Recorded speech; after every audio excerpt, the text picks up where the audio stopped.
Hello everyone, we are from Group 10.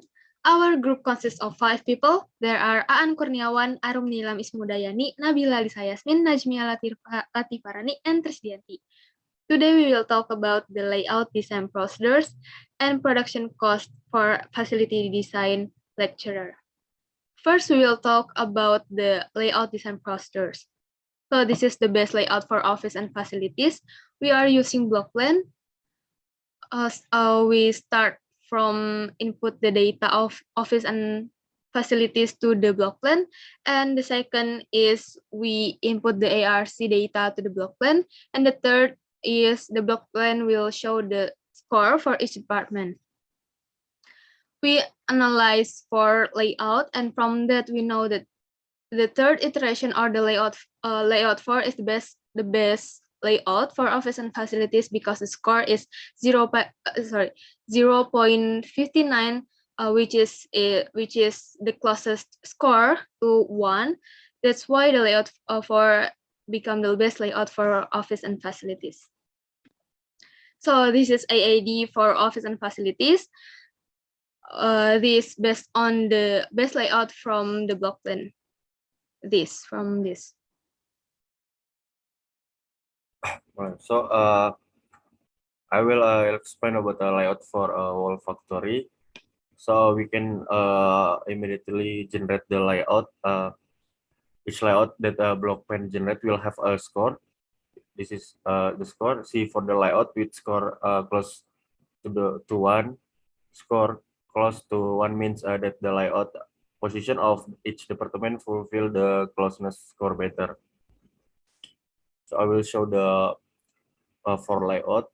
The first layout, we can see that the layout has a score of 0.74. It's good, but we will generate more layout alternative to see if we can find a layout with a higher score than 0.74.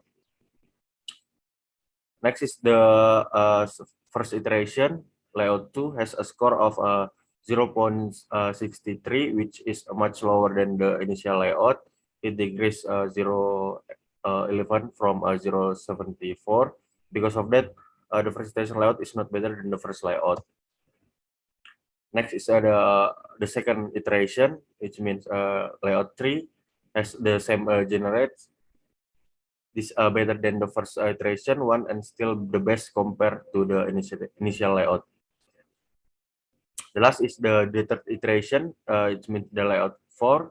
So a score of 0.66. It's much better than the first iteration layout. And unfortunately, it is still having a lower score than the initial layout. To compare that, we make a summary of a layout that we generate using a block parents software.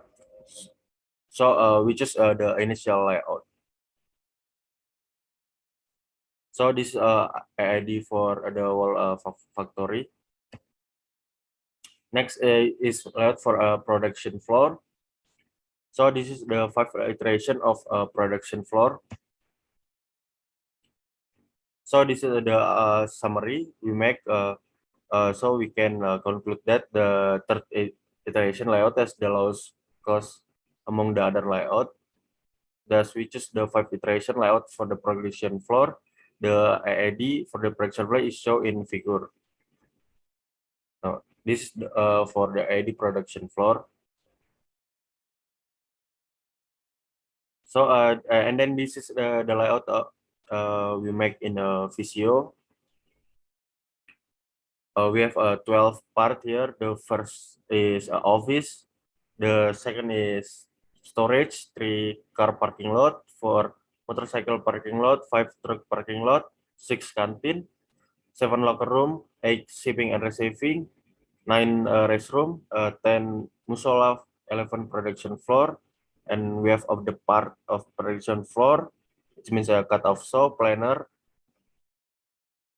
circular saw, jointer, circular saw B, jointer, Dix hand, drill press, and the others. So the last is the warehouse, is number 12. Okay, now we will discuss the cost calculation starting with material handling cost.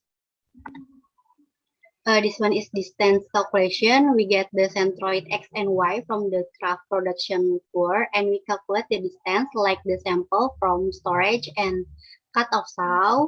The distance is 9.54 meter. This one, same like before. After knowing the distance, we go to calculate the material handling cost and transportation calculation. Here is a table of material handling costs using equipment manual, working pallet, and lift truck. There is also the volume, cost, unload speed, and load speed. After that, we input the material handling cost and transportation calculation of the prefabrication and calculate it from the data that has been found previously. This one same like before for prefabrication. This one for fabrication, and last for assembly. Okay, so the next is the total calculation of material handling. So we have per day and per hour. We got material handling cost per day from total cost per day. So for per hour, we got from material handling cost per day divided by 24. Next. So this is the detail operator per material handling equipment. We have a total time that we added all the transportation time per trip per manual lift truck, and so we have an operator for manual 1, next, for walking pallet 1, next, and lift truck 2. So we have so we got the operator from round up the total time. Next. So this is the total material handling equipment cost. We got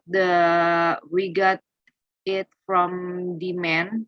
We added all the demand from engine, gondola, boxcar, divided by added the total of proportion cost. Next. Now we will discuss about production cost. For direct labor cost, it is found from the production floor, and here determines the salary, and here is the direct labor cost for each unit. And indirect labor cost also determine the salary for worker, and there are indirect labor costs for each unit. So the next is direct material cost. So we have the total direct material from engine, gondola, boxcar. Next. So this is our other expenses. There are 8 types for other expenses. There are electricity, water, office supplies, machine maintenance, utilities, building maintenance, tax, and compressor. Next.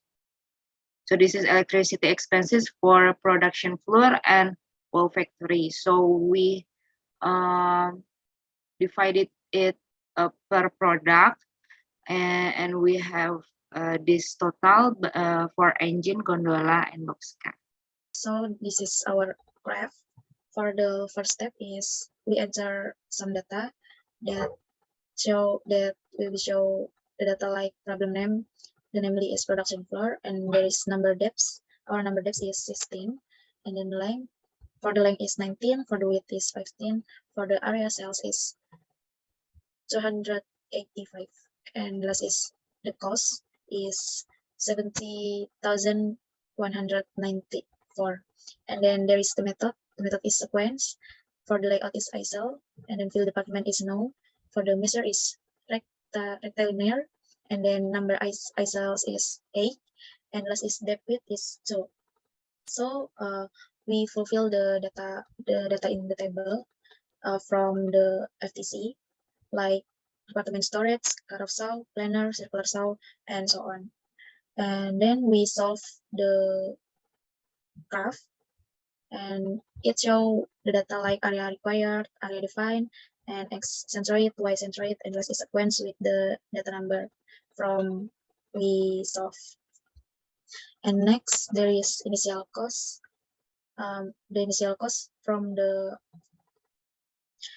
graph that has solved, there is 27,595. There is the iteration is 5, and then for the better cost is there is in iteration 4, it is 7 and 9. For the cost is 17,247, and we get the better one from the initial cost and iteration. So this is our indirect material cost. There is part name like drive nail, washer flat, hot screw, wood bed with the required for LT. Like drive nail, the required for LT is 82 and so on. And then there is required per hour or unit per hour. We use the formula, and then there is measurement unit, and then there is price or price per unit, and the last is total cost per hour. The total cost per hour is 15,025,000,000. Now we will talk about investment on machinery and equipment. So we take an example from the office, and this is the president room. First, the investment, we got the data from the space requirement, and we add land, building, landscaping, lamp, and air conditioner. Next is size R number. This data based on the space requirement also, and the price per feet square or price per unit is based on our assumption, and the total investment, we calculate the price per feet square or price per unit multiply by size R number. And the next is depreciation year. This is based on our assumption also, and the depreciation per year is we calculate the total investment divided by depreciation year. And the last is depreciation per hour. We get this data from calculating the depreciation per year divided by working hour per year. We are using 1,920. And then after that, we sum up the depreciation per year and depreciation per hour. So this is the total. And the next, after we do all, this is the production flow for the production floor, the depreciation per year, the depreciation per hour, and so on. This is for office and facilities. This is for other supporting facilities. After we conduct all of that, we will get the depreciation on machinery and equipment for all. And this is the depreciation for engine, gondola, and boxcar. Okay, thank you. So this is our production cost per unit product. So we added all the total of direct material, direct labor, material handling cost, indirect material, indirect labor, depreciation, and other expenses. So we got the total per hour, and for total per day, we got this cost of gas salt. Okay, I think that's all presentation from us, Group 10. Thank you.